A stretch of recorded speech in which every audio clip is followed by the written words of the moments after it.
Selamat bergabung kembali bersama kami, Reaper Consultant pada e-learning Accurate 5 Enterprise Basic. Setelah sebelumnya kita sudah menjalankan instalasi dan membuat database, berikutnya kita akan memulai proses impor data saldo awal seperti akun, pelanggan, pemasok, barang dan jasa, serta aktiva tetap. Kita hapus terlebih dahulu akun bawaan dari Accurate 5 yang tadi sempat muncul karena kita membuat mata uang IDR. Kita hapus semua akun yang ada kecuali dua akun, yaitu Opening Balance Equity dan Return Earning. Karena akun ini akan kita gunakan sebagai penampung saldo awal dan juga saldo laba ditahan.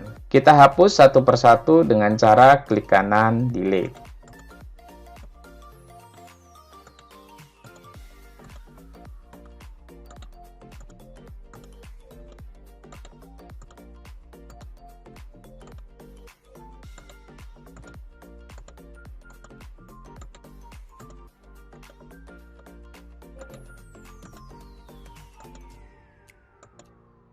Setelah semua akun sudah kita hapus dan menyisakan akun Opening Balance Equity dan Return Earning, kita tentukan pada default account for untuk Opening Balance Equity, kita pilih ke Opening Balance Equity. Untuk default account for Return Earning atau laba ditahan, kita tetap tunjuk ke akun Return Earning. Sebelum kita mulai impor dan mapping daftar akun yang kita miliki, kita perhatikan terlebih dahulu beberapa catatan yang ada di daftar akun pada data Excel yang sudah kita persiapkan. Perhatikan pada bagian yang diberi warna kuning. Yang pertama pada bagian inventory. Ada beberapa pemisahan seperti inventory raw material, subsidiary, WIP, finished good, dan other material. Karena pada Accurate 5 Enterprise, untuk tipe barang persediaan atau inventory part, akan ada turunannya, yaitu bahan baku penolong, barang setengah jadi, barang jadi, dan barang lain. Selain pada inventory account, ini juga akan berlaku pada bagian yang lain seperti pada bagian sales, kemudian sales return, sales discount, dan juga COGS. Tujuan pemisahan ini agar masing-masing barang memiliki akun tersendiri jika sampai terjadi transaksi. Kemudian yang kedua yaitu WIP inventory. Akun ini akan menjadi penampung nilai proses produksi atau pabrikasi yang masih berjalan.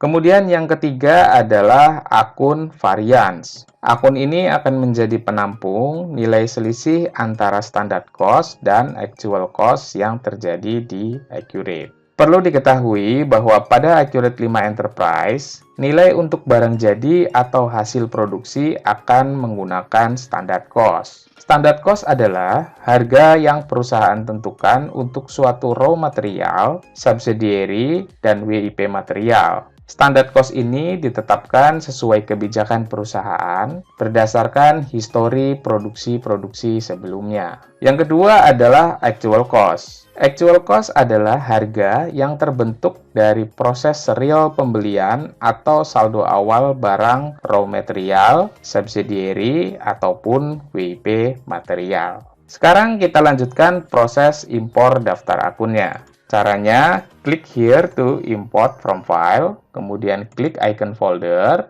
lalu kita masuk pada folder tempat data Excel kita berada.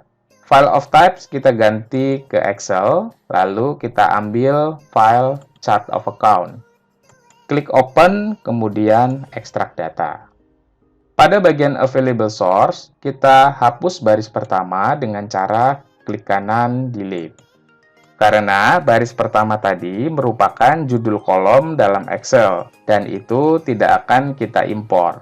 Berikutnya, kita petakan informasi pada source kolom data dengan define to field name. Account number kita petakan dengan account number, account name dengan account name, opening balance dengan opening balance, account type dengan account type. Kemudian, kita petakan informasi di dalamnya, cash bank dengan cash bank, account receivable dengan account receivable, inventory dengan inventory, other current asset dengan other current asset, fixed asset dengan fixed asset, akumulasi dengan akumulasi, lalu account payable dengan account payable, other current liability dengan other current liability, long term dengan long term, equity dengan equity, kemudian revenue dengan revenue, cost of goods sold dengan cost of goods sold, expense dengan expense, other income dengan other income, kemudian yang terakhir other expense dengan other expense. Kemudian parent account kita mappingkan atau kita petakan dengan parent account. Setelah itu kita klik import data. Jika berhasil akan dikonfirmasi 73 record terimport. Kita klik OK, kemudian kita klik next. Selanjutnya masuk pada bagian currency default account. Untuk account payable kita pilih ke account payable, account receivable kita pilih ke account receivable, advance sales dengan advance sales, advance purchase dengan advance purchase, sales discount dengan sales discount invoice, realized gain or loss dengan realized gain or loss, kemudian yang terakhir unrealized dengan unrealized gain or loss. Kemudian kita klik next.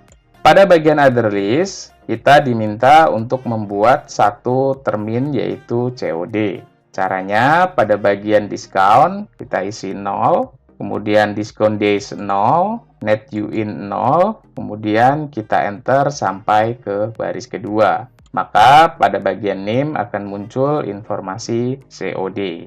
Selanjutnya pada bagian taxes kita skip karena untuk transaksi dalam database ini kita tidak akan kenakan PPN. Berikutnya kita klik next, lalu masuk pada bagian customer and vendor. Pada bagian customer type, untuk tipe pelanggan kita ikuti yang ada di accurate, yaitu general. Sedangkan shipment method bisa kita skip karena kita bisa tambahkan menyusul.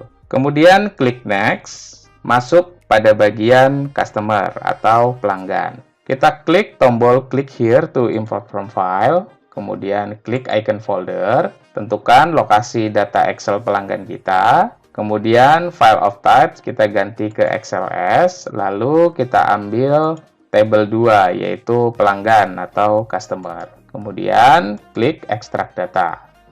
Selanjutnya, pada bagian Available Source, kita hapus baris pertama dengan cara klik kanan Delete.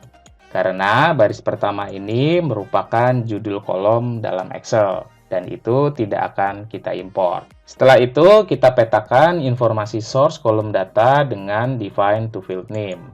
Customer number dengan customer number, customer name dengan customer name, termin dengan termin, kemudian COD kita petakan dengan COD, lalu opening balance dengan opening balance, invoice number dengan invoice number OB, lalu as of balance dengan as of balance, customer type dengan customer type.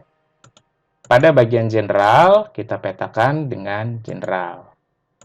Setelah semua data telah terpetakan dengan baik, kita klik tombol import data.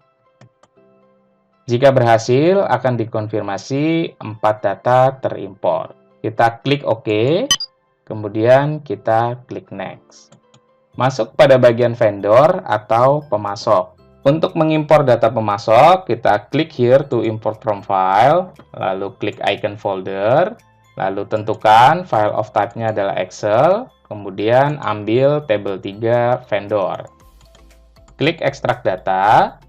Kemudian kita hapus baris pertama pada bagian available source. Lalu kita petakan informasi source kolom data dengan define to field name. Vendor number dengan vendor number, vendor name dengan vendor name, termin dengan termin, kemudian COD kita petakan dengan COD, lalu opening balance dengan opening balance, invoice number dengan invoice number OB, lalu as of balance dengan as of balance. Setelah semua selesai dipetakan dengan baik, kita klik import data.